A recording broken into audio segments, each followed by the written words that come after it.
Just when we thought there could finally be some kind of inter-Korean exchange on the horizon, North Korea has thrown a wet blanket over a planned meeting in China between South and North Korean civic groups. Today, the North Korean group sent a fax to the South saying they're canceling the meetings and pulling people out. Our Jung-hee tells us more.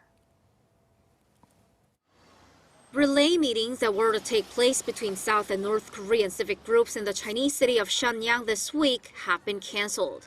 The North unilaterally notified the South Korean groups. 3 South Korean civic groups, the Committee for Implementation of the June 15th Joint Declaration, the Korean Council for Reconciliation and Cooperation, and the Movement for One Korea, were to meet with their counterparts for 1 or 2 days each from Thursday until Sunday.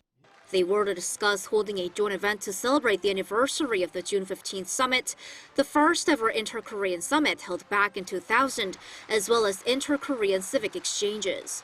But according to the civic groups, the North Korean group sent a document by fax on Thursday saying they're canceling the meetings and pulling the people out of Shenyang. South Korean civic group members had already arrived in the city and were heading to the meeting place. The North cited, quote, situational changes as a reason. It was the North that first requested holding the meetings, and what the North means by situational changes is not clear. But watchers say the U.S. seizure of a North Korean ship, Wise Honest, could be the factor. The North has expressed strong dissatisfaction over the seizure, calling the act unlawful and outrageous, and telling the U.S. to think about the consequences it would bring.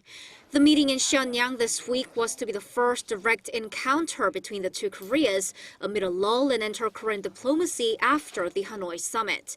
But the meeting is no more as the North abruptly called it off. Jung-hee, Arirang News.